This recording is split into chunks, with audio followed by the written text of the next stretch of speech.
Hello दोस्तों, ये रिश्ता क्या कहलाता है स्टार प्लस के मोस्ट पॉपुलर शो में आपको दिखाया जाएगा। तीज सेलिब्रेशन हो रहा होता है, लेकिन परिवार में नैतिक और नक्श होते हैं वो नहीं पहुंच पाते हैं, क्योंकि उनके साथ एक बहुत बड़ा हादसा हो जाता है, जहां पर चोर जो होते हैं उनकी गाड़ी को लेकर चले जाते हैं और कुछ पैसे होते हैं वो उनको लूट लेते हैं। उनको ट्रक में आना पड़ता है। इतनी दचकी और इतने बेआराम ये लोग आते हैं कि बहुत ज़्यादा तबीयत इनकी ख़राब हो जाती है। अक्षरा जो होती हैं वो माफ़ी मांगते कहती है कि प्लीज़ मुझे माफ़ कर दो, ये सब कुछ मेरी वजह से ही हुआ है। गिल्टी फील करती है बहुत ज़्यादा, बार बार रिक्वेस्ट करती है। नैतिक जो होते हैं वो कहते हैं कि ठीक है चलो मैं ऐसा नहीं हूँ कि पुरानी बातों को याद करके रखूँगा। उसके बाद आप देखेंगे अक्षरा जो होती है वो कान पकड़ के सभी के सामने माफ़ी मांगती हैं। नैतिक जो होते हैं वो सभी के सामने माफ़ कर देते हैं, कहते हैं कि ठीक है चलो मैंने तुम्हें माफ़ कर दी, अब आप ऐसा करो जल्दी से तैयार होकर आ जाओ। पूरा परिवार की जो लेडीज़ होती हैं वो सभी नीचे इंतज़ार कर रहे होते हैं। सभी के कपल जो होते हैं वो सबके साथ होते हैं।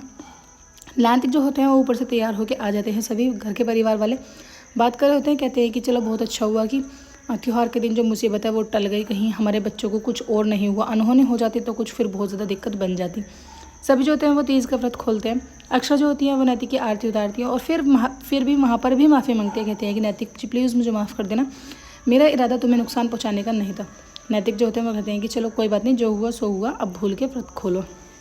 संजय जो होती है वो कहने लगती है कि यार ये कितना टिपिकल व्रत है कि मतलब उन पति के लिए भूखे रहो। अरे पति भूखा नहीं रह सकता है कि हमारे लिए। तभी नायरा जो होती है जो अनन्या होती है वो कहती है कि नहीं नहीं बाबा मैं भूखी नहीं रह सकती। संजू कहती है कि मैं भी भूखी नहीं रह सकती, मैं क्यों भला किसी के लिए भूखी रहूँगी, अगर किसी से मुझे प्यार है तो वो खुद से मेरे लिए फास्ट रखेगा ना। उधर आप देखेंगे नैतिक जो होते हैं वो अपनी मसाज करा रहे होते हैं अक्षरा से। अक्षरा जो होती है मसाज करते हैं, कहते हैं कि बहुत ज़्यादा दर्द हो रहा होगा ना, बहुत ज़्यादा पेनफुल रहा होगा ये सफ़र तुम्हारे लिए।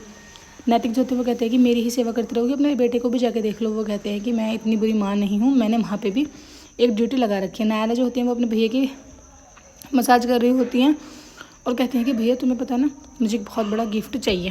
वो कहते हैं कि हाँ तुझे गिफ्ट क्या चाहिए, तो हमेशा मुझे ब्लैकमेल ही करती रहती है। कहती है कि इसमें ब्लैकमेल की कोई बात नहीं है, तुमने बोला था कि रक्षाबंधन में मैं तुम्हें कुछ स्पेशल गिफ्ट दिलाऊंगा, तो मेरे लिए अब थोड़ा तो स्पेशल कर लेना। सभी परिवार वाले जो होते हैं वो अचानक से नैतिक सभी को बुलाने लगते हैं, कहते हैं कि आओ मुझे तुमसे बहुत ज़रूरी बात करनी है। ये सभी लोग जो होते हैं वो रश्मि के बारे में बात कर रहे होते हैं कि तभी वहाँ पर मुस्कान की राखी आ जाती है। मुस्कान की राखी को लेकर सभी लोग जो होते हैं वो इमोशनल हो जाते हैं, क्योंकि पिछले 11 साल से मुस्कान जो है वो सिर्फ राखी ही सबसे पहले भेजती है, वो खुद से नहीं आती है। नैतिक जो होते हैं वो कहते हैं कि मेरा ऐसा मन है कि मुस्कान हमारे साथ आए और हमें ही राखी बांधे। उधर अब देखेंगे रश्मि जो होती है वो कहती है कि अरे दादू क्या हुआ, अब की बार तुम मुझे बहुत अच्छा गिफ्ट देना। वो कहते हैं कि कभी तो तुम कहती हो कि गिफ्ट अच्छा नहीं होता है, तुम ही आ जाओ। जब हम केप टाउन में थे जब तो तुम कहती थी कि तुम ही आ जाओ, बस तुम्हें मेरे लिए गिफ्ट हो। वो कहती है कि तुमने मुझे गिफ्ट दे दिया ना, अब मुझे कुछ और गिफ्ट की बारी है। नैतिक जो होते हैं वो प्रॉमिस कर लेते हैं, कहते हैं कि ठीक है चलो मैं तुम्हें बहुत अच्छा गिफ्ट दूंगा। उधर नैतिक जो होते हैं वो नक्श को उनके कृष्णा में काम करने की सैलरी देते हैं, कहते हैं कि तुम्हारी सैलरी, क्योंकि तुमने मेरी बहुत ज़्यादा मदद भी की है और तुम्हारा फ़र्ज़ भी बनता है कि तुम्हें मेरे कृष्णा से सैलरी मिले। उधर आप देखेंगे जो दादू होते हैं वो बहुत ज़्यादा परेशान होते हैं अपनी बहन के लिए गिफ्ट लेने के लिए। कहते हैं कि जैसे हमारी बहन है खूबसूरत और बिल्कुल परफेक्ट, हमें कोई ऐसा ही गिफ्ट चाहिए। परिवार वाले जो होते हैं वो डिसाइड कर रहे होते हैं कि आखिर हम क्या दें। तभी गोल्ड के सेट की बात होती है, कहते हैं कि अरे गोल्ड के सेट तो अक्षरा के पास बहुत है।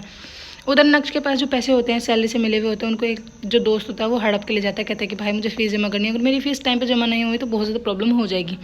उधर नैतिक जो होते हैं वो रश्मि के लिए रिश्ता लेने के लिए चले जाते हैं। उन्हें जयपुर जाना होता है। अक्षरा जो होती है उनका बैग लगा रही होती है। नैतिक कहते हैं कि अक्षरा मैं सिर्फ 1 दिन के लिए जा रहा हूँ, मैं 3-4 दिन के लिए नहीं जा रहा। वो कहती है कि हाँ रास्ते में कुछ भी हो सकता है, कपड़े गंदे हो सकते हैं, वोमिटिंग हो सकती है, बारिश हो सकती है, इसलिए एक जोड़ी कपड़े एक्स्ट्रा रख के लेके जाने चाहिए। एपिसोड के एंडिंग ऐसे होगी, आने वाले एपिसोड्स में आपको दिखाया जाएगा। गायू और नायरा जो होती है बहुत ज़्यादा बेशर्म बना देती है अपने भैया को गिफ्ट के लिए। बड़ा अच्छा लगा, लाइक करें चैनल को।